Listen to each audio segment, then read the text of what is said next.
va a ser nuestro presidente perpetuo. Él se ha empeñado en hablarnos de alguien, de un poeta, en parte autodidacta, aunque posiblemente nos hable también de este tema, que murió en una situación demasiado trágica, que con lo poco que vivió, ya de por sí, es un hito en la poesía, en la historia de la poesía española. ¿Qué hubiera pasado con Miguel Hernández? ¿Qué hubiera pasado con Federico García Lorca si hubieran vivido bastante más de lo que vivieron? Miguel Hernández solamente 31 años. Bueno, yo espero que Josete me ha prometido que tiene para mucho rato, con lo cual acorto aquí mi exposición. Ya dije una tontería presentarle. Entonces vamos a ir de poeta, porque Josete lo es, a poeta, que es el gran Miguel Hernández. Gracias por su atención aquí, gracias por estar aquí un viernes a las 7 de la tarde y esperemos todos que aprendamos algo de Miguel Hernández.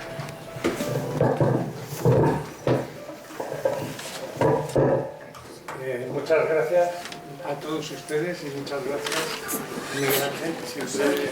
Muchas gracias. Esto es otra cosa. Bueno, bienvenidos y gracias por todo. Gracias Miguel Ángel.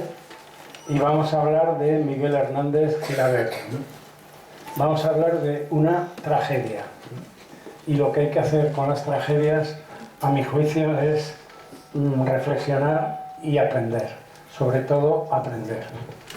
Porque esta tragedia es la de una persona muy alegre, muy buena, que algunos se atreverían a decir que fue una auténtica desgracia viviente. Tragedia en una brevedad de vida, 31 años, de los cuales 6 son pasados en guerra y en prisión, y otros 6 intentando hacer poesía. Hay una ingente producción literaria. Él llega a escribir, son muy importantes sus cartas y los libros de sus cartas, que son múltiples y preciosos, pero él siempre está pidiendo ayuda, lamentando la soledad, el desamor, la tristeza, pidiendo dinero a todo el mundo, porque hablamos de un poeta como oficio. Tiene una preciosa frase en la que dice que picar en la huerta o trabajar con el ganado es lo mismo que leer o que hacer versos. Él es un poeta de oficio que se hace de alguna manera a sí mismo por su voluntad. Voy a desechar la parte del teatro, escribe bastante teatro, y la parte, digamos, periodística, que trabajará en la propaganda durante la guerra, etc. Me voy a centrar sobre todo en la parte poética. Y voy a hablar de 3 aspectos: del poeta pastor, el poeta combatiente, es decir, el poeta revolucionario, y la última, el poeta presidiario. La vida y la obra de Miguel Hernández van siempre juntas. Hay una relación enorme.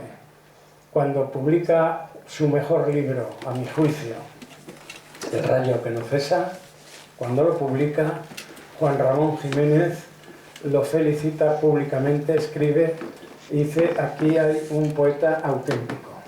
Los poetas del 27 criticaban a Juan Ramón Jiménez, quizá porque esta poesía tan pura querían modificarla. Estaba por allí Neruda, Alberti, etc. Pero vamos a ir con el poeta pastor, que es la primera parte. Haremos una lectura de las muy conocidas poesías de cada una de las 3 partes en las que quiero hablar. Y voy a ir rápido porque soy, como me dejéis hablar, pues no callo. Nace en Orihuela Miguel Domingo Hernández Gilabert. El cura que lo bautiza, como se llama Domingo, tenía la santa manía de a todo niño que nacía ponerle de segundo Domingo. Digo, esto ya para prepararnos y para saber o intentar entender lo que era Orihuela, con 30 iglesias. Dicho de alguna manera, está escrito, una especie de fósil del catolicismo más rancio que se había venido arrastrando desde tiempo inmemorial. Nace en octubre, es decir, que a final de octubre Miguel Hernández hubiera cumplido 115 años. Es el tercer hijo de una familia de 7. He de decir que ve cómo mueren 3 hermanos, 3 hermanitas, cuando él tiene 4, 5 y 9 años. Es decir, ve la tristeza y la muerte muy pronto. Vive en una casa en la calle de San Juan, al lado de un convento, como no, y se trasladan a la calle de arriba. La estructura de Orihuela es el río Segura, en lo que llaman la Vega Baja, más vinculado a Murcia que a Alicante. Orihuela está a 20 kilómetros o 22 de Murcia y a 40 de Alicante. Pero esa estructura del río, el río viene ya muy usado, es decir, ha recogido ya todo lo que ha sobrado, el agujero de la maceta, que digo yo, todo lo que ha sobrado en la huerta. Y tiene un par de montañas pegadas detrás, un par de montañas. Está en la calle de arriba porque el padre, que es ganadero, que tiene cabras, que trafica con cabras en Barcelona, y es un buen ganadero, o sea, no es una familia pobre, es una familia muy austera, muy sobria, pero ese es uno de los tópicos que se dicen de él. Familia de tratantes de ganado por las dos partes. Su madre Concheta y su padre, que es Miguel. Tuvo una relación tormentosa con su padre, que le pegaba y le golpeaba en la cabeza, y porque el muchacho leía por las noches y le decía que gastaba mucha luz o le tiraba a la mesa, etc. Una relación tormentosa. Cuando luego empieza a padecer de dolores de cabeza, Miguel atribuye a los golpes que su padre le daba. Orihuela es un reducto ultracatólico anticuado con obispado. Un canónigo será uno de los hombres que más le influye. Él jugaba a misas con su hermana pequeña. Había domingos que era monaguillo, o él lo recuerda, hay cartas de esto. Recoge una tradición importante en Murcia, que es la de los troveros, es decir, rimadores que improvisan. Yo creo que es el mejor poeta de la literatura española del siglo XX en materia de métrica y en materia de rimas, porque los más modernos ya están con el verso librismo y él maneja las rimas consonantes de una manera destacada. En la casa a la que se han trasladado de arriba hay un pequeño huerto, hay una higuera, hay un pozo, tiene una pasión por el agua, se mete en el pozo y se moja, o se va al río y se mete y recuerda que se dio una vez en la cabeza, etc., ¿no? Es un muchacho joven y austero. A los 4 años, ya he dicho que se cayó, y he dicho lo de la muerte de los hijos. Destaca en los estudios. A los 4 años vaya a la primera escuela, una escuela de Monserrate. La Virgen de Monserrate da nombre a la caja de ahorros y es la que manda en la vida de Orihuela. Tiene una escolarización de 10 años, es decir, que ahora ya se rechaza el carácter autodidacta. Él en la escuela acaba sabiendo o leyendo en francés, leyendo a Virgilio y latín, y tiene rudimentos de griego. Va a la escuela de Monserrate, luego está 8 o 9 años en la escuela del Ave María, de un discípulo del reformador pedagógico o renovador don Andrés Manjón. Esa escuela del Ave María es de la Caja de Ahorros de Monserrate, una institución religiosa también mandada por el canónigo, que luego le ayudará, a que haré mención, y como en muchos casos de literatos, tiene la suerte de tener un gran maestro que le apoya y que le ayuda. Tengo el nombre por ahí, pero no hace al caso. Igual que Albert Camus, o igual que Claudio Rodríguez, que con la suerte de tener un maestro que le apoya, destaca y mejora en todo. Él está en el colegio de Santo Domingo, que lo rigen los jesuitas. Con la Constitución del 31 a los jesuitas los expulsan de España. Habían pretendido quitar a más gente, pero desaparecen de allí, y el colegio de Santo Domingo, que linda en la trasera con su casa, será transformado en instituto. La puerta trasera de Santo Domingo, él observa cómo los pobres de Orihuela acuden a recoger las sobras del internado, las sobras de comida del internado. Porque una de las notas importantes de él es que es muy observador, muy observador.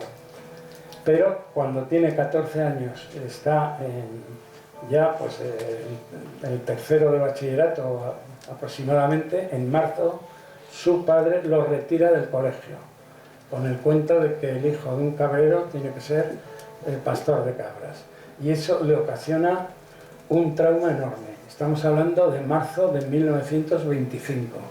Es decir, está cerca de los 15 años, tiene 14, y para un muchacho que desde los 4 años ha destacado con los libros, que tiene una pasión terrible por aprender, por leer, por conocer y por observar, eso es algo doloroso que lo arrastrará siempre, esta decisión autoritaria. En el colegio va gente pudiente y él tiene ayudas y becas, pero luego, a partir de los 14 y 15 años, su hermana mayor lo llama a las 4 de la mañana para limpiar las cuadras y para marchar con el rebaño. Y él marcha con las cabras a la zona de montaña, de pie del monte, está en la parte alta de la ciudad, y ve cómo los demás compañeros pues, están disfrutando de algo que para él era muy importante. Esto de que madruga tanto viene porque tiene que limpiar, tiene que ordeñar, etc. El pastor supondrá para él, el ser pastor, una gran alegría y una fuente de conocimientos. He de destacar que es un gran observador, que conoce, y luego lo demuestra, conoce toda clase de hierbas, toda clase de remedios. Sabe silbar y emplea una palabra que le llaman uquear, una palabra que no está en el diccionario, pero que en la jerga ganadera de la zona es un modo de llamar a las cabras. Él les tira piedras, tiene un poema precioso que dice que escribe sobre el lomo de una cabra, y todos los días en su zurrón lleva una libreta o dos. Han aparecido 2 libretas muy limpias y muy ordenadas. Siempre que hacía un poema juvenil ponía la palabra fin y escribía todos los días. Son 2 personas después de esa trayectoria que llega a los 15 años las que le ayudan. La bibliotecaria de Orihuela, que le presta un libro y otro y él los devora con el rebaño, y que le echa unas broncas porque se los devuelve manchados y con aceite y un desastre. Como buen pastor que se dedica a leer cuando está en el campo, pues ¿qué pasa? Que las cabras se van por todos lados, hay broncas y el padre tiene que dar la cara o pagar alguna multa o cosas de esas, ¿no? Y a él le cae algún zapatazo, ¿no? Alguna cosa de esas. Es importante. La otra persona que le ayuda es el canónigo Luis Almarcha. Es el que poco menos que le va guiando y le va dando libros, etc. Claro, para un canónigo que casi ejercía de obispo, ver a un muchacho de 15, 16 años que viene con las cabras y lleva la Eneida de Virgilio, pues es muy chocante, pero él va aprendiendo. Y la cultura que recibe es el poeta que introduce y que recuerda el siglo de oro, es decir, es un puente poético que maneja figuras y que maneja figuras literarias y que maneja rima y toda la métrica como nadie. Acaba siendo lector de Lope de Vega, que se nota muchísimo, de Calderón, porque él escribe teatro también, en el 34 al 35 le da por hacer un auto sacramental, o sea, donde va el pobrecito con un auto teatral de esos. Calderón, Lope de Vega, Quevedo, sobre todo en la parte final, coinciden los dos en ser poetas presidiarios, que hay una multitud y además larga y difícil. Y él con 15 años ya decide ser poeta, es decir, está cansado de el mundo muy cerrado de Orihuela y va a ser un poeta por oficio, es decir, se va a tomar las cosas muy en serio y va a ser una nota distintiva frente a poetas más señoritos como en el fondo eran los del 27. Rafael Alberti era de muy buena casa y Federico García Lorca era de muy buena casa y todos tenían también pues buena formación. Él, lo diré luego, iba siempre con espadreñas, con zapatillas de cáñamo y cuando le toca viajar y va con zapatos escribe: me duelen, me molestan, qué mal se va con zapatos. O sea, y claro, y a él, de alguna manera, a alguno en Madrid pues se le ríe. Pero, ¿qué le sucede a un pastor? Recordar que Miguel de Unamuno decía que tenía envidia de los pastores porque tenían mucho tiempo para pensar. A mí eso me llamó mucho la atención y lo traigo al caso porque en la jornada de un pastor, que es larga, un hombre que no pierde el tiempo, que disfruta leyendo y que tiene una libreta al lado escribiendo y que utiliza esas figuras que ve allí, pues es muy notable. ¿Por qué? Porque además es un hombre aplicado. Pero como digo, sabe de árboles, está con las chumberas, con las palmeras, que luego le recordarán cuando en la cárcel le castigan a barrer el patio, pues recuerda las palmeras, eran pues esas escobas que hacían con estas cosas, ¿no? Es decir, cuando cae un higo, dice que el higo se suicida, o sea, elige matarse el higo, como el nivel que tiene, porque lo observa, además, las estrellas, y es un enamorado de la luna, un loco de la luna sirve para todo, ¿eh? Cuando amamantan a su hijo, pues la doble luna, los pechos de la madre, para todo aparece siempre. Su primer libro es Perito en lunas, y está, claro, tiene un tiempo para observar todo lo que hay.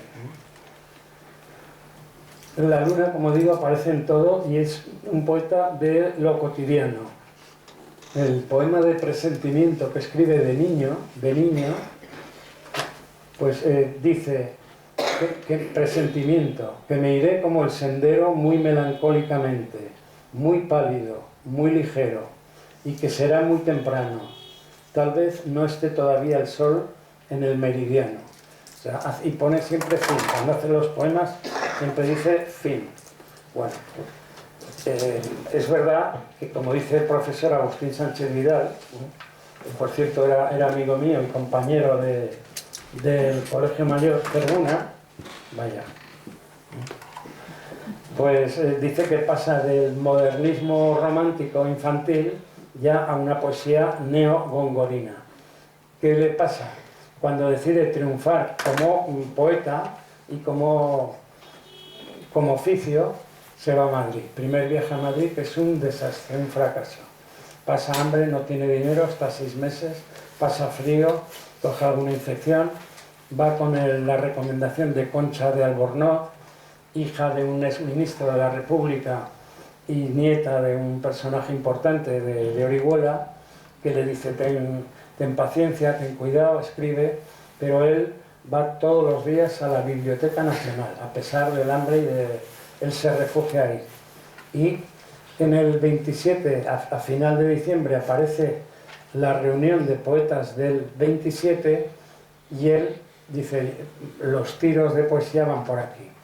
Abandona el ambiente muy pacato, muy reducido de Orihuela.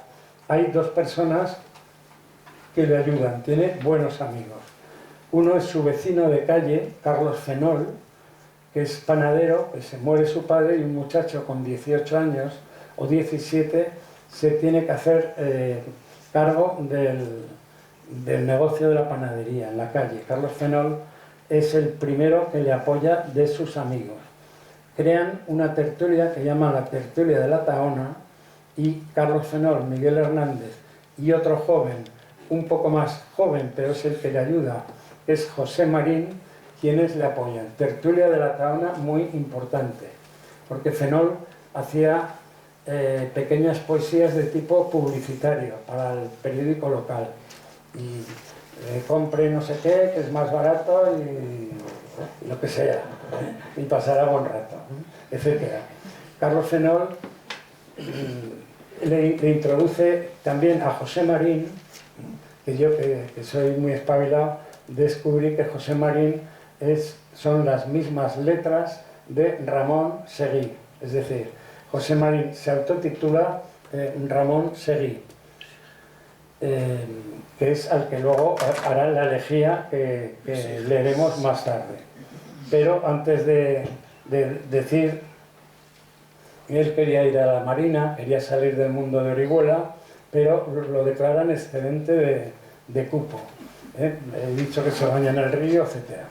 Era futbolero, creo que jugaba poco limpio, hablaba muy mal, o sea, era tacos enormes, con un deje de panocho, o sea, un poco el dialecto del habla de las tierras de Murcia y de la Vega Baja del Segura, y bueno, es famosa la anécdota en la que acuden a robar aguacates al campo de los jesuitas, pues le dicen, oye, que tiene muchos perros, no te preocupes.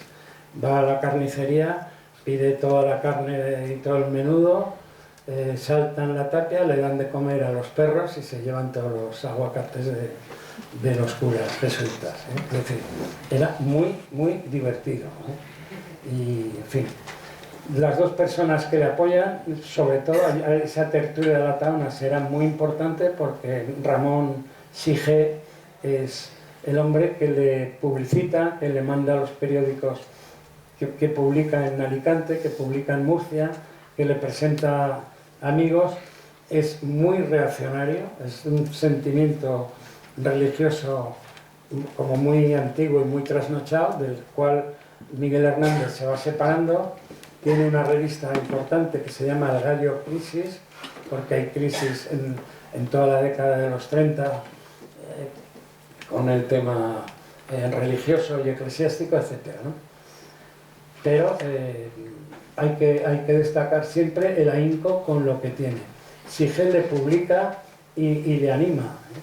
El padre le dice que los libros no producen, o sea, que no hay dinero, que de hacer versículos, es lo que le llega a decir su mujer, que de los versículos no se vive, lo cual es muy discutible, porque no se gana haciendo versículos, pero tampoco se ha muerto nadie por hacer un poema.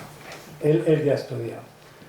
Sige le prologa el libro primero, que es Perito en Lunas, y ahora vamos a leer, porque en la evolución de Miguel Hernández, cuando ya va a Madrid y conecta sobre todo con Bergamín, José Bergamín tiene una revista que se llama Cruz y Raya, y una tertulia importante a la que va Cosío, que será otra persona decisoria, porque él trabaja en la Enciclopedia de los Toros.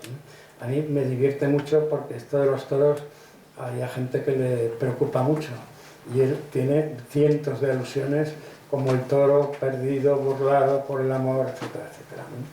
Entonces, ese paso de la revista El Gallo Crisis de Ramón Sige a la revista Cruz y Raya de Bergamín es importante. Y cuando después del funesto primer viaje a Madrid llega ya por el 34 y empieza a codearse con Neruda, con Alberti, con Luis Cernuda, con María Teresa León, mujer de Alberti, etcétera, es importante.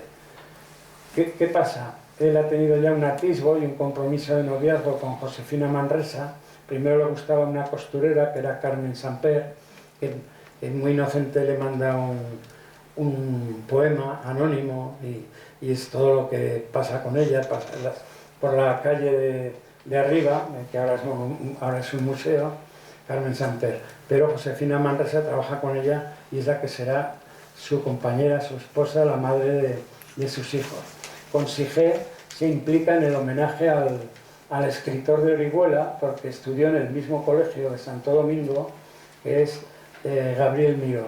Gabriel Miró es un modernista que hace una prosa, diríamos ahora, benévolamente muy poética, un poco rancia, pero deciden los de la Tahona provocar un monumento y un homenaje. A Miró, a Orihuela lo llama Oleza, es una manera de hablar, y inauguran el monumento. Escriben a todos los poetas famosos, a Pedro Salinas, que no les contesta, son como muchachos de 19, 20 años que quieren ponerle un monumento al escritor de la localidad y no les hacen mucho caso.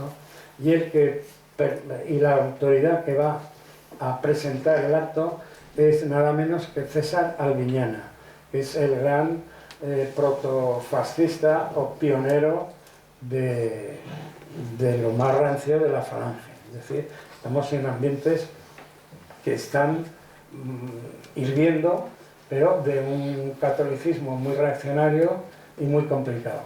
Este es César Albiñana. Pero cuando después él, de comprometerse un poco con Josefina Manresa, va a Madrid y se liará con Maruja Mayo, que luego hablaré de ella. Maruja Mayo es una pintora que me referiré. Pero hay una pugna entre Sige y su amigo Neruda, el uno y el otro. Y Neruda le habla de que deje lo sotánico, de sotana, porque eso es satánico. O sea que aquí el maestro chileno manejaba las palabras. Y hay una pugna que para él es un año o dos de crisis continua, porque se va apartando de los aspectos más clericales y más rancios. Y se entera de que ha muerto Ramón Sige porque se lo dice nada menos que Vicente Aleixandre, otro premio Nobel.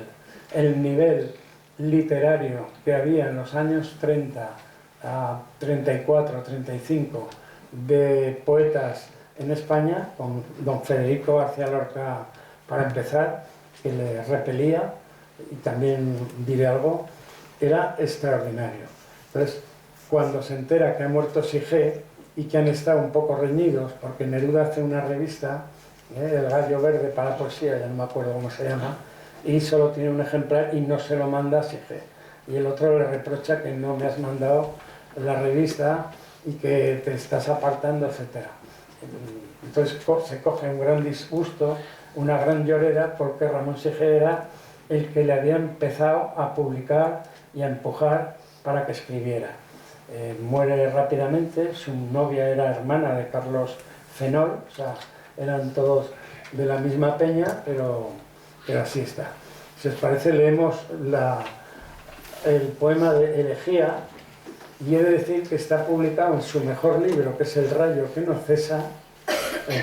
cesa, que son todos sonetos, menos un romance inicial, muy bonito, y él mete de lo que ha estado trabajando del 34 en el 35 y publica en enero del 36, es un poema de la pena, del amor, del desamor, etcétera, ¿no? Pues cuando quieras, elegía a Ramón Sige, que tiene un pequeño preámbulo muy comentado también y muy curioso. Decir que se oye. ¿Qué? Parece que no. Mira que no se oye. ¿Ahora? ¿Se oye? ¿Sí? Vale, se oye. Ramón Sige murió el día de Nochebuena del año 35 y el 10 de enero de 1936, 15 días más tarde, Miguel Hernández hizo esta obra maestra. En Orihuela, su pueblo y el mío, se me ha muerto como del rayo Ramón Sige, con quien tanto quería. Yo quiero ser llorando el hortelano de la tierra que ocupas y estercolas, compañero del alma, tan temprano. Alimentando lluvias, caracolas y órganos, mi dolor sin instrumento, a las desalentadas amapolas daré tu corazón por alimento. Tanto dolor se agrupa en mi costado, que por doler me duele hasta el aliento. Un manotazo duro, un golpe helado, un hachazo invisible y homicida, un empujón brutal te ha derribado. No hay extensión más grande que mi herida. Lloro mi desventura y sus conjuntos, y siento más tu muerte que mi vida. Ando sobre rastrojos de difuntos, y sin calor de nadie, y sin consuelo, voy de mi corazón a mis asuntos. Temprano levantó la muerte el vuelo, temprano madrugó la madrugada, temprano está rodando por el suelo. No perdono a la muerte enamorada, no perdono a la vida desatenta, no perdono a la tierra ni a la nada. En mis manos levanto una tormenta de piedras, rayos y hachas estridentes, sedienta de catástrofes y hambrienta. Quiero escarbar la tierra con los dientes, quiero apartar la tierra parte a parte, a dentelladas secas y calientes. Quiero minar la tierra hasta encontrarte, y besarte la noble calavera, y desamordazarte y regresarte. Volverás a mi huerto y a mi higuera, por los altos andamios de las flores, pajarará tu alma colmenera, de angelicales ceras y labores. Volverás al arrullo de las rejas, de los enamorados labradores. Alegrarás la sombra de mis cejas, y tu sangre se irán a cada lado, disputando tu novia y las abejas. Tu corazón, ya terciopelo alajado, llama a un campo de almendras espumosas mi avariciosa voz de enamorado. A las aladas almas de las rosas, del almendro de nata te requiero, que tenemos que hablar de muchas cosas, compañero del alma, compañero. Bueno, este poema, muchas gracias, que lo has leído muy bien. Si lo leo yo me emociono y se acaba de hablar. Este buen señor manejaba todas las figuras literarias habidas y por haber. Todas, y con un dominio enorme. Aquí hay aliteraciones a las saladas almas de las rosas. O sea, hay toda clase de juegos. A ver, mejor que no enrede con esto porque no perdono a la muerte enamorada, no perdono a la vida, no perdono a tal. Es decir, maneja toda clase de figuras. Él siente enormemente la muerte del amigo, siempre llega tarde a las cosas, cuando nace su hijo no está, cuando muere tampoco, cuando muere exige que le dice Vicente Alessandre nada menos que se ha muerto porque lo ha leído en un periódico y llega tarde, es terrible. Yo creo que esta es la elegía más bella que se ha escrito porque hay que recordar lo que dirá Juan Ramón Jiménez cuando lee El rayo que no cesa. Este es un poeta auténtico. Todos los jovenachos del 27, poetas de primera categoría, por afianzarse frente a la generación anterior, simbolizada en el maestro Juan Ramón, pues se metían con él. Y este es el que más le reconoce que aquí hay un poeta auténtico. Es más, al principio Miguel Hernández se fija mucho en Juan Ramón y le imita, ¿no? También con la prosa tan romántica y modernista de Miró. Ha leído a Campoamor, ha leído a Gabriel y Galán y luego a todos los clásicos.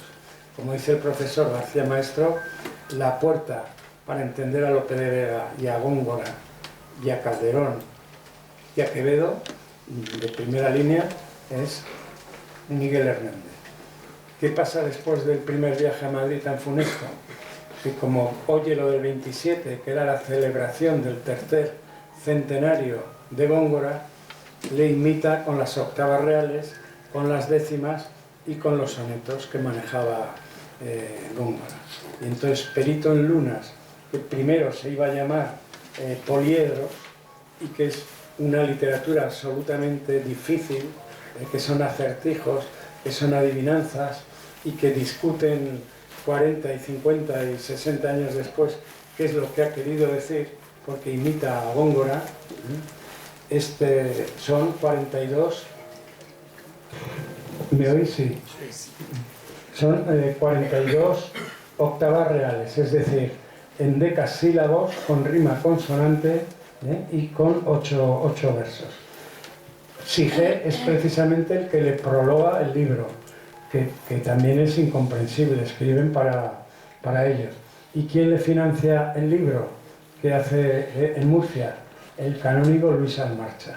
Y ahora me voy a detener en esta persona que para algunos es el alfa y la omega de Miguel Hernández. El canónigo es el que le da y le dosifica los libros porque tiene una gran biblioteca, y cuando muera y cuando esté enfermo y para morir es el que presiona para que se convierta y se vuelva al redil del obispo. Y eso es muy grave. Este señor en 1944 es obispo de León, vive 80 y muchos años y está enterrado en la Catedral de León, que por cierto allí salieron 2 importantes revistas literarias, y una se llamaba ahora no me viene la palabra, como los campanarios sin torre, Espadaña. Esa es una revista muy importante en el renacer literario, y el obispo de León es Luis Almarcha, que le financia la edición, y además le dice a Miguel, tengo que decirle que no me gusta su poesía. Y Miguel Hernández, que tiene una autoestima muy grande y un orgullo, y que como oficio de poeta hace valer su trabajo, le dice, no me importa que no le guste, lo que me importa es que me ayude. Y le ayuda y le financia el libro. Le financia el libro, y vamos a leer algo de Perito en Lunas, que es un libro absolutamente difícil y raro. Raro y complicado, y además estamos hablando de un joven de 23 años, es decir, que tiene las hormonas muy calientes, que la costurera Carmen Samper no le ha hecho caso, que la Teresa Manresa tampoco, y que pasa lo que pasa.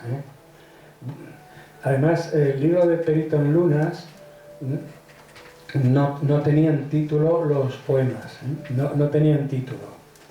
Y luego a un amigo le dijo lo que eran.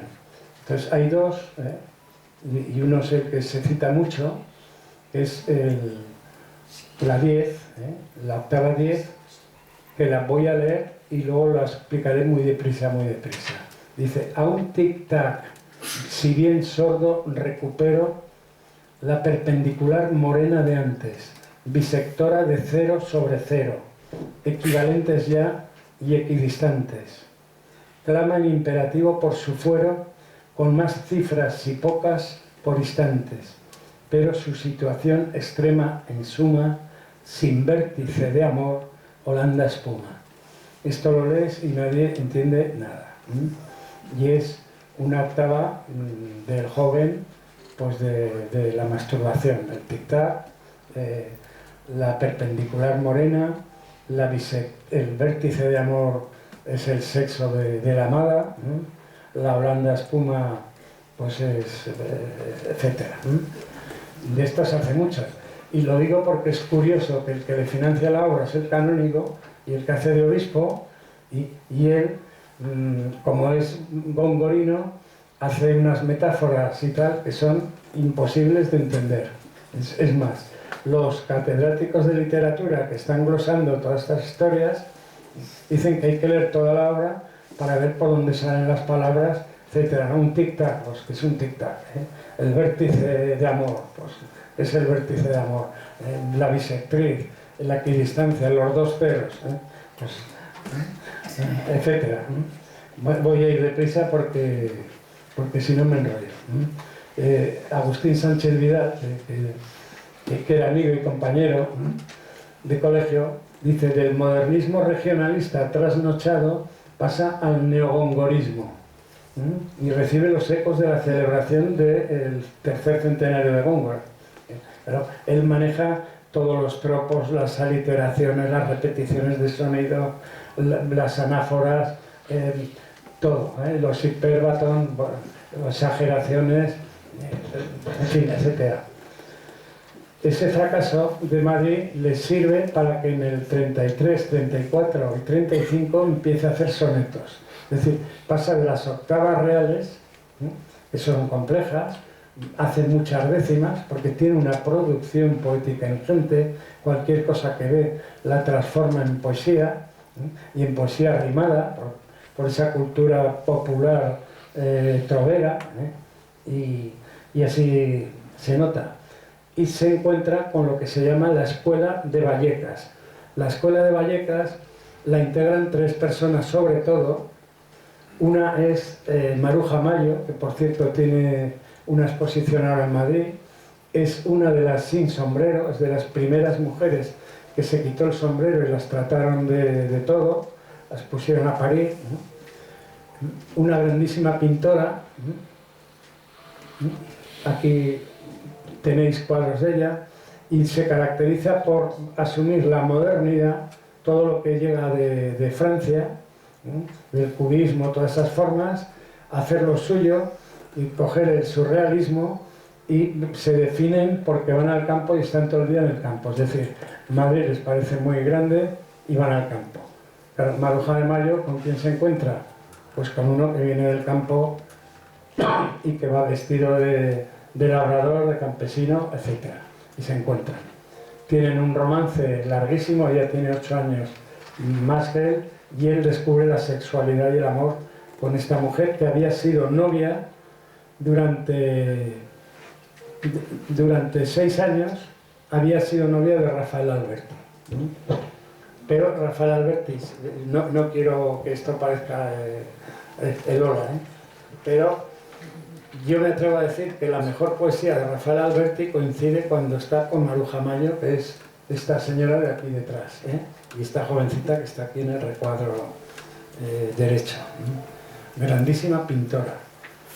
Y que esa relación tan enorme y tan destacable de la poesía con la pintura está aquí. Porque el otro gran pintor es Benjamín Palencia, que será un gran paisajista y que precisamente lo descubre Juan Ramón Jiménez. Es decir, hace unos paisajes, pero parece que sale por ahí poesía. Y el otro miembro es Alberto Sánchez, que será un escultor que al acabar la guerra va a Rusia, pero como hacía unas obras muy verticales y muy abstractas, en los tiempos de Stalin no estaban para comedias de esas. Y vive de comediógrafo y de arreglar el teatro para las obras de teatro. Pero Maruja Mayo luego acabará pintando cosas simétricas y evolucionará. Yo tuve la suerte de verla en la Plaza de Santana, porque yo vivía por ahí, en Madrid, y era una señora como de 80 años, murió con 90 y pico, de 80 años, le llamaba la atención porque llevaba toda la cara pintada, o sea, todos los párpados y todo que pintaba, y estaba ahí en un banco siempre, y claro, uno que es cotilla y eso, pues te llama la atención, ¿no? Hay un vídeo muy bueno de Joaquín Soler Serrano de la entrevista a esta mujer pionera, sin sombrero, libre hasta la médula y para algunos loca perdida. O sea, una señora que se mete en una iglesia en una bicicleta, y por el pasillo central de la iglesia se da la vuelta y se vuelve, y luego la echan del trabajo y se va a otro lado, expone en París, le compran a los surrealistas, iba con un abrigo de visón pero desnuda, pues esto era esta mujer, que he puesto estos cuadros pues, por verlos. Bueno, aquí pongo ya las obras principales. Tiene mucha más poesía de la que está en el libro. Luego en los libros se han intercalado, se han metido varias cosas, ¿no? Pero la cita que hay ahí me parece definitoria para saber lo que es frente al poeta señorito del 27, a los que admira y con los que se codea, el que dice leer y hacer versos e inclinarse sobre la tierra o sobre las cabras son la misma cosa. Es decir, este es un hombre trabajador.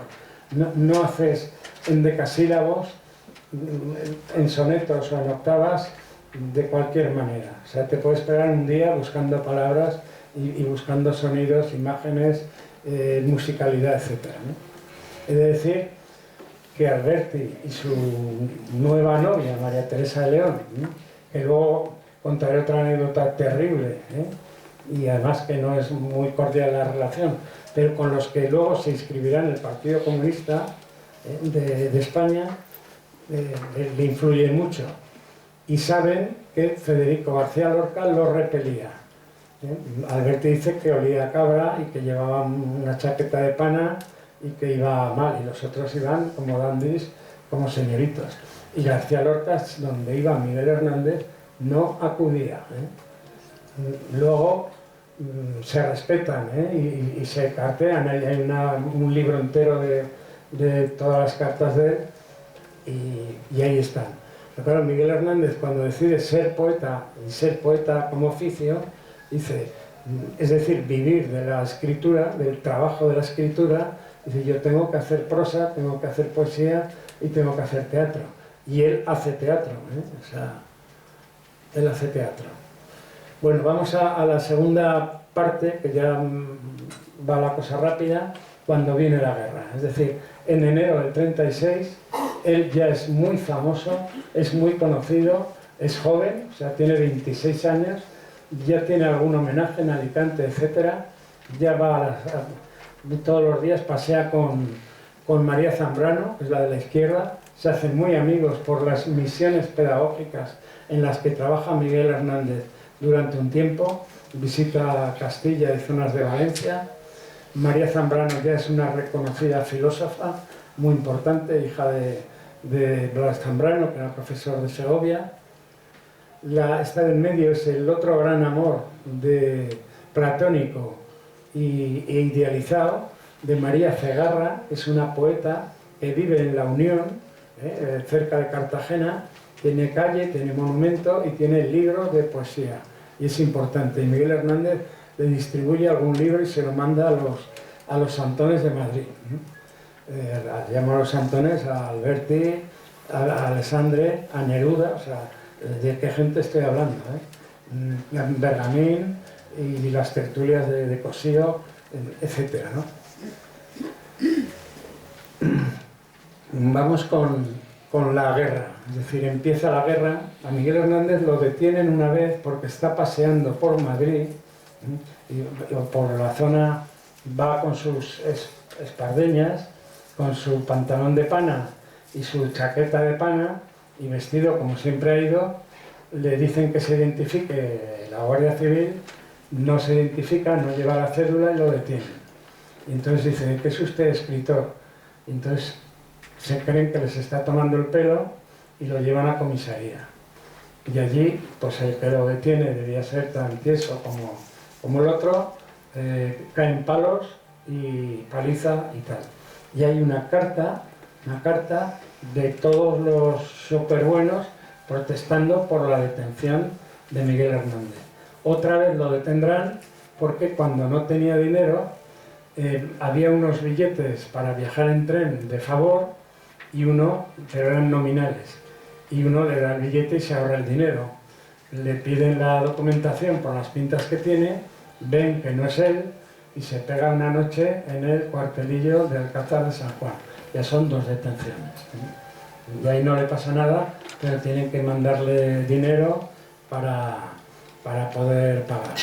Bueno, en El rayo que no cesa, como digo, es el mejor libro de él, son sonetos, ya son más comprensibles y todos son temas de amor, temas de amor y de pena. Voy a dejar aquí estos dos porque ya él maneja la literatura como le da la gana. Si en un poema te dicen que no repitas una palabra, en este de Un brío por la pena casi bruno, repite la palabra pena 11 veces. Y ya los autores del Rayo que no cesan dicen: hay 10 poemas dedicados a María Cegarra, con la que no tuvo relación, la perita química de la Unión. Hay 8 dedicados a Josefina Manresa, el famoso Te me mueres de casta y de sencilla, estoy convicto, amor, estoy confeso de que raptor intrépido de un beso, yo te libé la flor de la mejilla. Yo te libé la flor de la mejilla y desde aquella gloria, aquel suceso, tu mejilla, de escrúpulo y de peso, se te cae deshojada y amarilla. El fantasma del beso delincuente, el pómulo te tiene perseguido, cada vez más patente, negro y grande. Y sin dormir estás celosamente vigilando mi boca, con qué cuido, para que no se vicie y se desmande. Aquí hay toda clase, anadiplosis, mezclando un verso con otro, aliteraciones, bueno, de todo. En este de un brío por la pena que he puesto antes, pues la palabra pena sale 11 veces. Es decir, el rayo que no cesa, ¿qué es el rayo? Pues es el deseo, es la pulsión de amor, es la necesidad de contacto, de relación, es la pena, el amor, el desamor. Un brío por la pena, casi bruno, porque la pena tizna cuando estalla, donde yo no me hallo si no se halla hombre más apenado que ninguno. Este hay un poema de Lope de Vega, entre que estalla y se halla y tal, terrible, o sea, pero todos son referencias a literatura del siglo de oro. Sobre la pena duermo solo y uno. La pena no duerme, no es un colchón, pero son todo figuras de estas. Pena en mi paz y pena en mi batalla, perro que ni me deja ni se calla, siempre a su dueño fiel, pero importuno. Cardos y penas llevo por corona, cardos y penas, siempre sus leopardos, y no me dejan bueno hueso alguno, casi no lo leo. No podrá con la pena mi persona rodeada de penas y de cardos, cuánto penar para morirse uno. Es curioso porque parece que se está riendo de sí mismo, es decir, la literatura como que lo dice un profesor, la literatura como una psiquiatría, como una manera de arreglarse. El joven hace poemas para contar sus cuitas y sus sufrimientos, pero él también como joven, pues dice, aquí cuánta pena hay, que la maruja me ha dejado y la otra hasta que no me case no la veo, y yo estoy en Madrid y ella en Orihuela, y ¿qué pasa aquí, no? Claro, dice, me parece masoca, tengo estos huesos hechos a las penas y a las cavilaciones estas sienes, pena que vas, cavilación que vienes, como el mar de la playa a las arenas, como el mar de la playa a las arenas. Esto es una anadisplosis, enlaza uno con otro, ¿no? Como el mar de la playa a las arenas, voy en este naufragio de vaivenes, por una noche oscura de sartenes redondas, pobres, tristes y morenas. Nadie me salvará de este naufragio si no es tu amor, la tabla que procuro, si no es tu voz, el norte que pretendo, eludiendo por eso el mal presagio de que ni en ti siquiera habré seguro.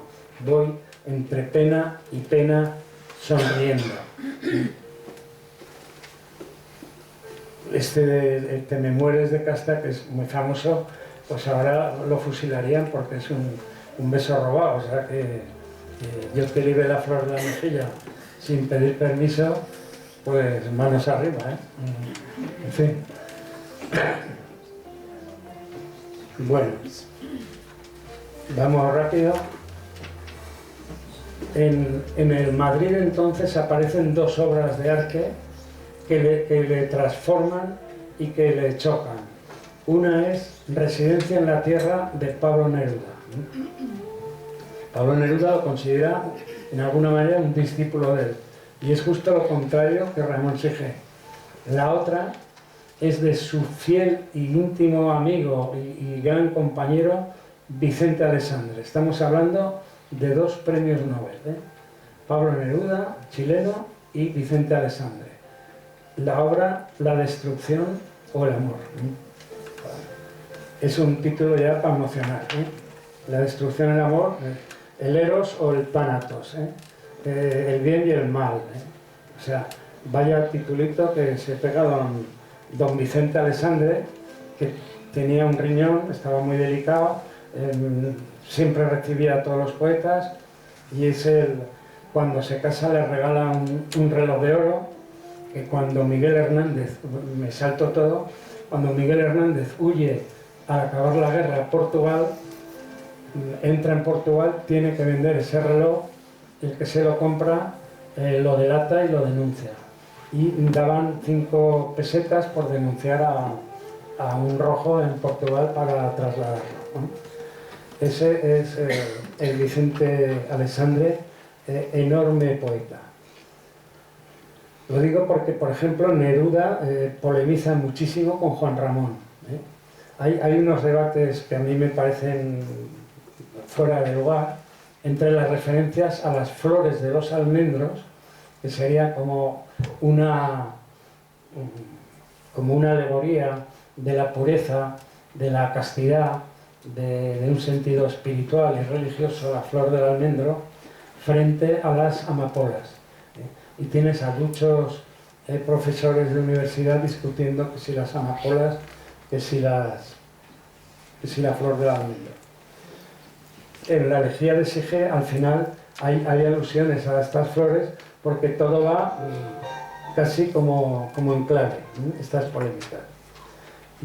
Él tendrá, porque estamos ya en la fase de la guerra, y él es el poeta combatiente, el que cuando se entera, la guerra empieza en julio, él está en Madrid, marcha a Orihuela, y hasta mitad de septiembre él no se afilia al 5º Regimiento. El 5º Regimiento es filiación comunista. Pero en agosto matan a García Lorca. Entonces él se lleva gran cabreo, y uno de los grandes motivos de que lo de la guerra iba en serio, él ya se ha afiliado al Partido Comunista a través de la influencia de González Tuñón, de Alberti, de María Teresa León y de... Bueno, ya no sé de quién más, con eso ya vale. Él se mete en el Partido Comunista y en el 5º Regimiento. Pero cuando sabe que han matado a García Lorca, dice, aquí hay que venir al frente. De todos los poetas españoles en tiempos de la guerra, el que va a la trinchera, el que va a la primera fila, el que se implica, el que se mete de hacer trincheras y de zapador en la Sierra del Guadarrama, y luego combate en Extremadura, en el Jarama, en la toma de Santa María de la Cabeza en Andújar, y luego en diciembre en Teruel, es Miguel Hernández. Los otros están en la Alianza de Intelectuales Antifascistas, pero bueno, Luis Cernuda también fue un poco al frente. Los otros están en el jijiji, jajaja, de que somos intelectuales y señoritos en Madrid. Pero el que va a dar el callo y el que se hace guerrero es él. Cuando se entera Emilio Prados, uno de los fundadores de la revista Litoral, con Manuel Altolaguirre, que le publica uno de sus libros, cuando se enteran dicen, oye, a este no lo tengáis para hacer zanjas y para ir de zapador, y lo meten de propaganda, y él se lo toma en serio. Entiende que él tiene que hacer versos para levantar la moral de la tropa, y cuando va a Jaén, porque se casa en plena guerra, en el 37, le dan un mes de vacaciones, se va a Jaén porque Josefina Manresa es de Quesada. Quien haya leído La península de las Islas Vacías, libro que recomiendo, Jándula es Quesada, y Quesada está al lado de Cazorla, muy cerca del nacimiento del Guadalquivir. Todos son territorios de olivos, y en Quesada hay un museo que se llama Josefina Manresa Miguel Hernández, y ahí tienen pues la máquina de escribir, la no sé qué, en fin, ¿no? Pero la novela esta, que es de mucho interés, es allí. Ahí hace su obra de Andaluces de Jaén, que la vamos a escuchar, que también es muy bonita, y si os parece. La titula Aceituneros, ¿no? Hemos escuchado por la radio. Espera. Bueno, ¿habéis escuchado la versión de Paco Ibáñez que es reducida, está más acortada.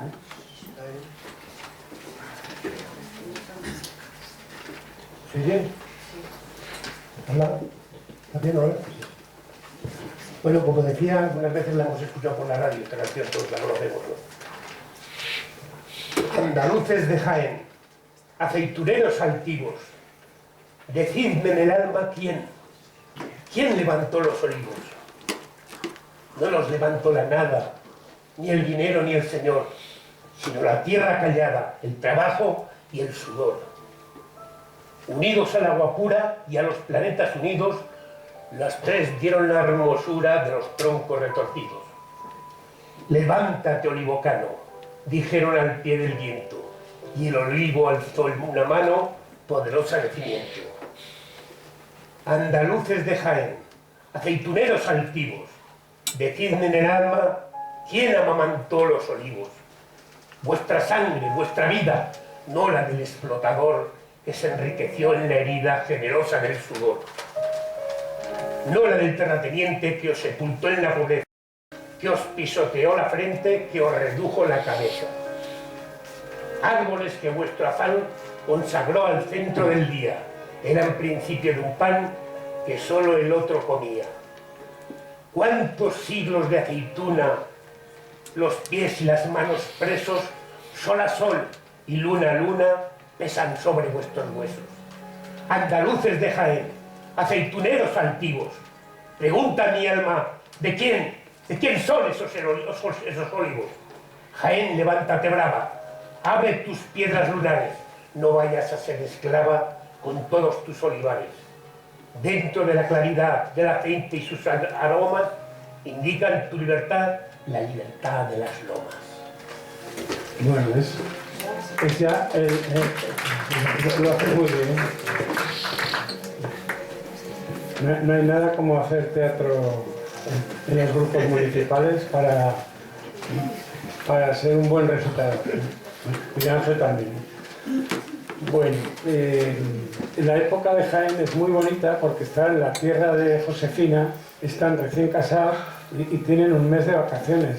Él se casa por lo civil, hacen una comida en casa, de arroz con costra, precisamente. Me parece que le echan huevo batido al arroz y lo ponen en el horno. Se van de viaje de novios a Alicante, a un hotel con vistas al mar, y luego están pues, un mes en Jaén, que es un sitio pues muy bonito para una luna de miel. Hay guerra y hay meneo, hay jaleo. En agosto no solo asesinan a Federico García Lorca, sino que asesinan a su suegro. Y su suegro era un guardia civil. Matan a 5 guardias civiles, personas incontroladas. La guerra empieza en julio y en las algaradas, en Elda, si no me equivoco, porque sale Elda, Cox y Orihuela, y matan al suegro al que él se ha dirigido. Hay unas cartas preciosas, porque primero tontearon, luego se lía con Maruja Mayo y luego vuelve con Josefina Manresa. Y entonces Miguel Hernández, buena gente, pues poco menos que le pide la mano de la hija y tal, y quedan muy bien. Y él lo habían detenido, lo habían zurrado, y dice, bueno, hay guardias civiles y guardias civiles. Digo, como de todo, hay de todo en todos lados. Pero eso es agosto del 36. ¿Qué quiero decir cuando fecho el tema? Que no es el mismo Miguel Hernández en el 36, en el 37 y en el 38. Y después ya ni digamos. A partir del 37, de un viaje que hace a Rusia con una delegación del PC, cambian las cosas. Y él lo apercibe. Dicen que en la guerra el poeta, yo creo que la persona sensible sufre más, ¿no? Él va a Rusia. En mayo del 37 ya han detenido, torturado y asesinado a Andrés Nin. Y uno de los que parece que interviene en eso es el que en el 5º regimiento era el comandante Carlos, Vittorio Vidali, que luego sería senador comunista en Italia. Lo de Andrés Nin es una de las mayores vergüenzas de la influencia del estalinismo, como a medida que va la guerra sube, se dispara, etcétera, porque el comandante Carlos estaba muy encantado y Miguel Hernández se casa con uniforme del Estado Mayor del V Regimiento. Él hace poemas a Valentín González, el campesino, a Lister, ridiculiza a Mussolini, a La Ceda, o sea, hace una poesía muy de combate, muy improvisada.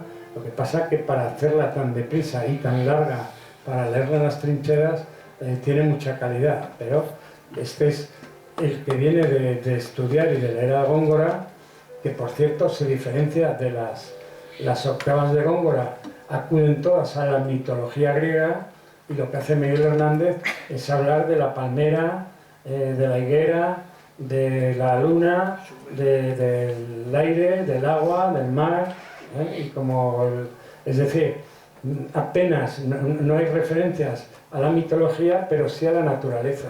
Es un poeta de la naturaleza, pero de la naturaleza vivida y trabajada, no idealizada en un sentido, bueno, iba a decir ecologista, pero no lo digo. Es decir, es un poeta de otra manera. Él está en el V Regimiento, de Picar lo mandan al servicio de propaganda y allí oficialmente tienen que alfabetizar a los soldados. Hay un 45%, si voy, un 45% de analfabetos en el país. Hay que levantar la moral de la tropa leyéndoles a la juventud, etcétera. Al principio la juventud muy bien, etcétera, y luego juventud ataúd. Es decir, hay una evolución. Al final del 37 y el 38 la guerra se va perdiendo, él tiene más dolores de cabeza, quizá por el hipertiroidismo, quizá por infecciones pulmonares en Madrid, y él es el que combate y el que no reniega de sus principios. No dan una charla teórica, o sea, no es un pesado que te echa la doctrina, pero él sabe que escribe para el pueblo. Dice que es Vientos del Pueblo, que lo dedica a Vicente Alessandre, que los poetas recogen, idealizan lo del pueblo. Luego, por cierto, Miguel Labordeta, en su poema último, que le dice al poeta, escribe para el pueblo, es decir, para nadie. Es decir, el pueblo puede ser una entelequia, pero es Juanito y Pepita y el que labra, el niño yuntero o la dinamitera. Bueno, de Maruja Mayo ya hemos hablado. En la Alianza de Intelectuales va a contar una historia. Están de cháchara y de fiesta y él se escandaliza. Dice, yo vengo del frente y vosotros estáis aquí de fiesta. Y entonces dice textualmente, porque ya he dicho que era muy mal hablado, dice, aquí hay mucho hijo de puta y mucha puta. Y Alberti le dice, repítelo. Y va a una pizarra y dice, aquí hay mucho hijo de puta y mucha puta. Solo estaba María Teresa León. ¿Qué hace María Teresa León? Le da un bofetón, que lo tira y eso dura. Luego Alberti no se porta bien cuando la desbandada. Voy a pasar ya a la tercera parte porque no me la quiero dejar. La tercera parte es la del poeta presidiario. En marzo del 39, o sea, prácticamente con la guerra acabada, todavía él, y se han ido todos a todos lados, y sálvese el que pueda, aún deambula por Madrid. Y aún se va a Orihuela de ¿qué hago? Quiere irse a Chile, pero no se atreve a ir con la mujer y el hijo. Es tan desgraciado que su hijo primero muere a los 10 meses, lo cual es una tragedia, porque él tiene muchas cartas de nuestro hijo, tiene unas ganas de tener enorme, y le anuncian a final de año que va a tener otro hijo. Bueno, vamos a leer el poema, que es un poquitín largo, de Las nanas de la cebolla, que a mí me parece de lo más bonito que hay. Y que yo si lo leo, bueno, me emociono. Las nanas de la cebolla está escrito en papel de váter en la cárcel.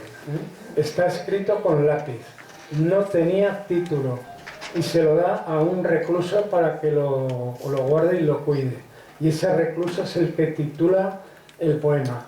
Él dice en una carta que son coplas o coplillas, como diciendo, son muy poca cosa. Y bueno, yo aún me emociono, yo creo que es por la edad ya, por la vejez. Ganas de la cebolla.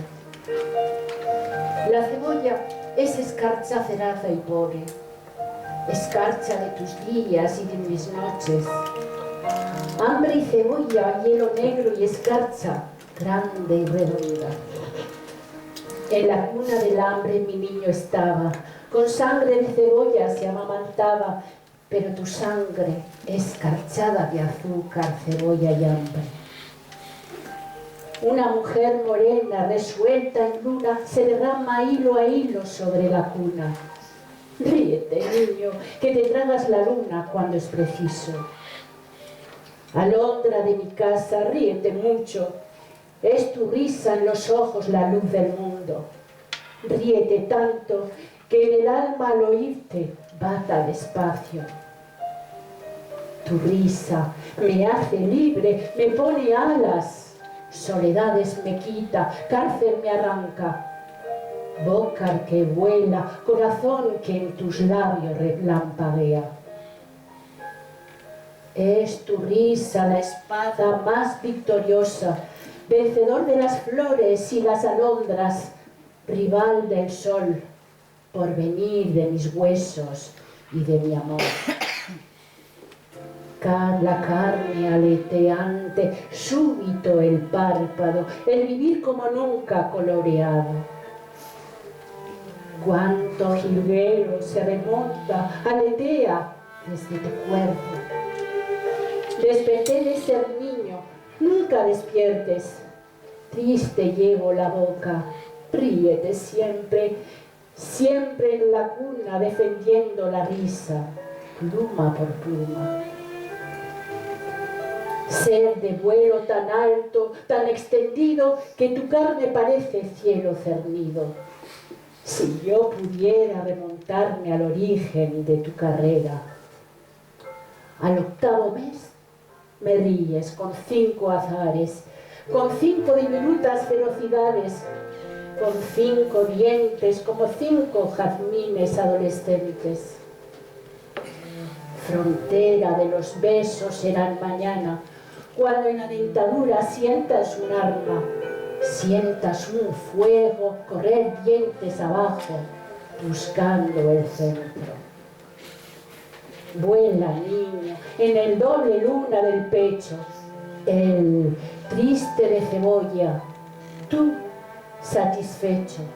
No te derrumbes, no sepas lo que pasa y lo que ocurre. Muy bien, muchas gracias.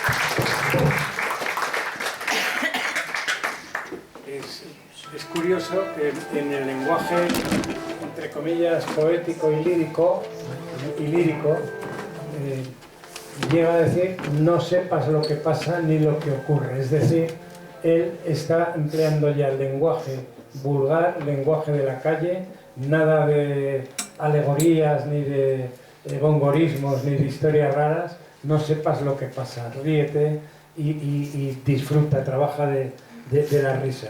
A mí me parece sobrecogedor este poema, que encima rezuma cariño, es decir, volvemos a la poesía auténtica, a la poesía vivida, a la relación del cerebro, el corazón y la mano que escribe. Ya voy ultimando. Él no sabe dónde ir, desde Orihuela va a Valencia, pero dice no puede ir a la embajada de Chile, ya no hay sitio, no caben. Alberti tampoco le busca sitio, toda la élite y la aristocracia del Partido Comunista se va ya, todos escapan. En Alicante se concentran en el puerto más de 15.000 personas, para él ya no hay sitio. Dice me voy a Sevilla, va a ver a Murube, que era el que llevaba los alcázares, no le puede acoger, va a ver a Jorge Guillén, otro con el que tiene relación tampoco, escapa a Huelva y, como digo, pasa a Portugal. Allí lo denuncian y lo meten y lo detienen ya. recibe una paliza porque unos falangistas, al saber que él es de Alicante, le reprochan que han fusilado a José Antonio en Alicante. O sea que se lo come él, es que es el pan de todas las tragedias, ¿no? Una paliza que orina sangre, etc. Ya va a la cárcel, a la de Huelva, luego creo que Sevilla y Madrid, Conde de Toreno. Y allí, por cosas de la burocracia que había entonces, de la justicia militar, lo liberan. ¿Qué hacen? Me voy a ver a mi mujer y a mi hijo. Le voy a ver a mi mujer y a mi hijo. Esta foto me parece preciosa, que está con el crío, y la mujer, que es muy religiosa, está con la vela, en fin, allí está, ¿no? Y en Orihuela sale y a la primera de cambio ya lo denuncian. Es el rojo del 5º regimiento, comunista, etc. Y lo detienen. Y lo encierran en el seminario de Orihuela, es decir, el seminario otra vez haciendo funciones complicadas. Y luego pasa lo que llaman el turismo penitenciario. Entre una detención y la otra, él va a 14 centros. Va a Palencia, que se muere de frío, va a Ocaña, de allí conseguir Alicante, y cuando ya está muy enfermo, él empieza con tifus, pero antes ha tenido infecciones y dolores de cabeza. Parece que el hipertiroidismo era la causa de los dolores de cabeza, que unos le achacan a los palos del padre y algún autor al abuso de la práctica sexual con su mujer. Digo, bueno, no sé si da dolor de cabeza esto, pero es lo que dicen, porque ahora de Miguel Hernández ahora está escrito todo, o sea, hasta lo que comía, ¿eh?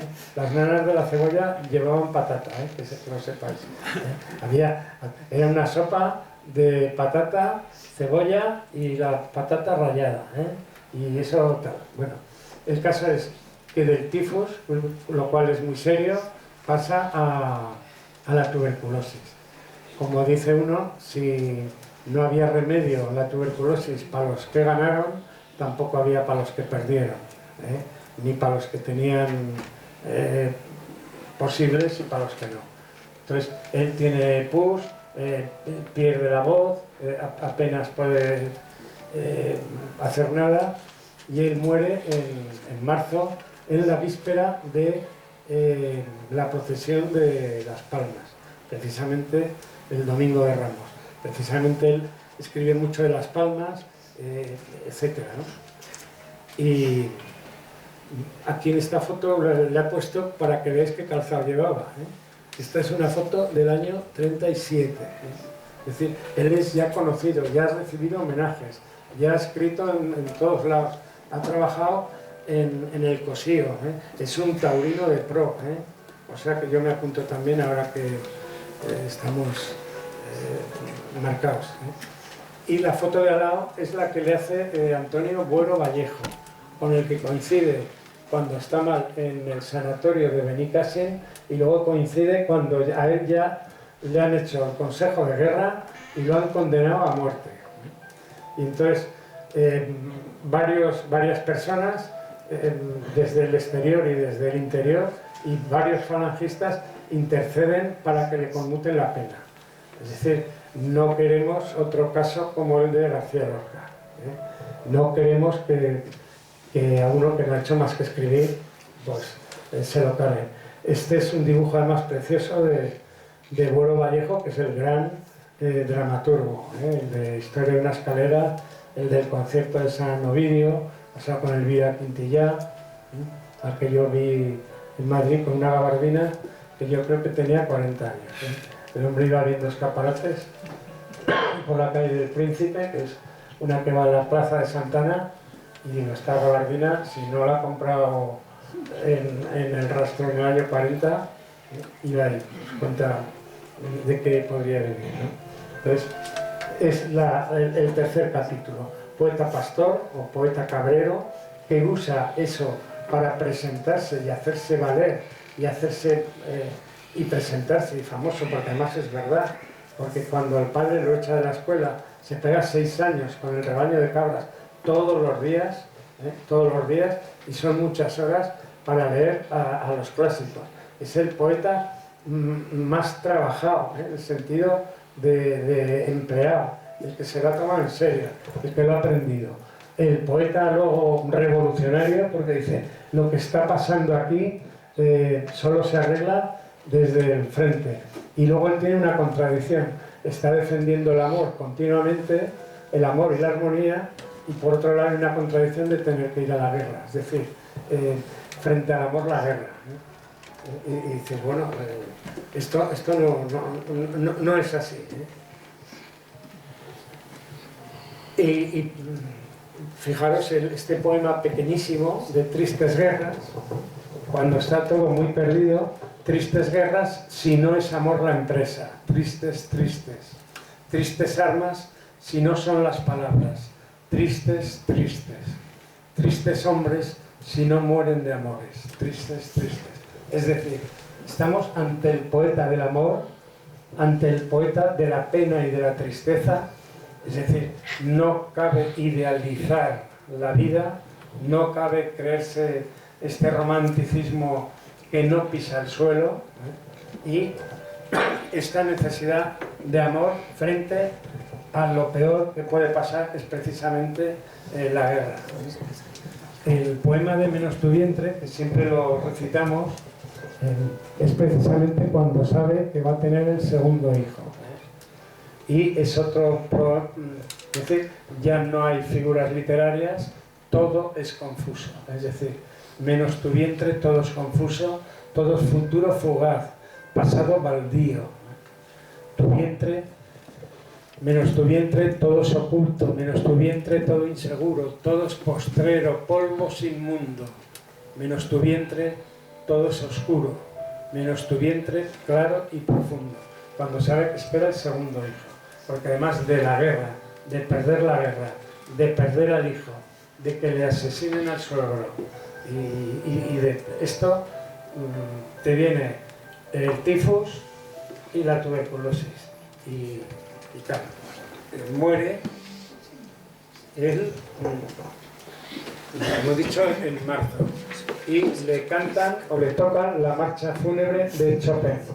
Con eso nos quedamos, porque él es... Bueno, él se casa en artículo mortis porque la boda civil no tenía efectos y la mujer se hubiera quedado sin poder heredar cualquier derecho de su obra literaria. El obispo al marcha pues le manda emisarios para que se haga clerical y tal, y el otro dice que piensa lo que piensa y que verdes las han segado. Es decir, él es reconocido como un hombre coherente con su pensamiento. Lo que piensa conduce la acción y las obras, y ahí lo demuestra. Y como ha escrito alguno, es el poeta que se toma la vida en serio. Es decir, se toma la vida en serio porque es amor, vida, pena, coherencia, sencillez, pueblo y literatura. Y con esto yo creo que muchas gracias.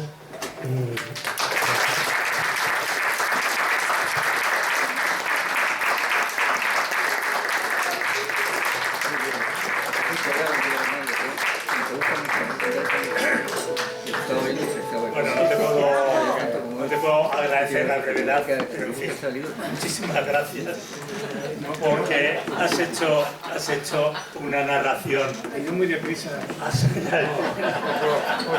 Te pasa exactamente lo mismo que a mí. Tenemos una capacidad para irnos por los cerros de Úbeda y nunca, mejor dicho, lo de Jaén. O más, o más. Bueno, oye, muchísimas gracias por tu magnífica conferencia. A mí me han dado ganas de leer más todavía a Miguel Hernández. Un poema biográfico. Mi madre, cuando estalló la guerra, vivía en Madrid, hija de miembros del Partido Comunista de España, y la desplazaron cuando las tropas franquistas se acercaban a Madrid, justamente a Orihuela. Y estuvo 3 años hasta que terminó la Guerra Civil en Orihuela.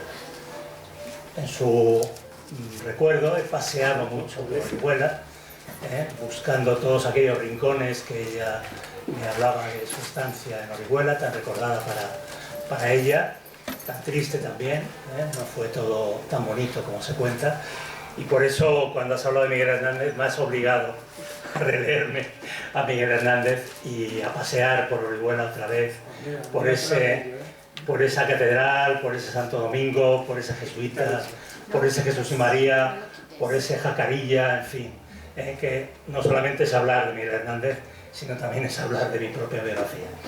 Muchas gracias.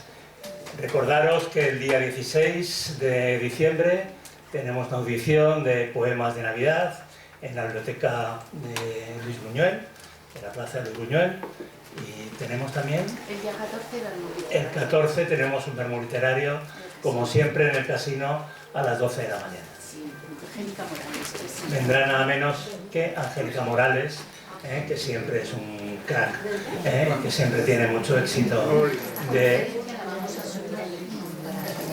público. Y esta conferencia la subiremos al canal de YouTube de Apeleira. Bueno, pues muchas gracias de nuevo y muchas gracias. Gracias a ti.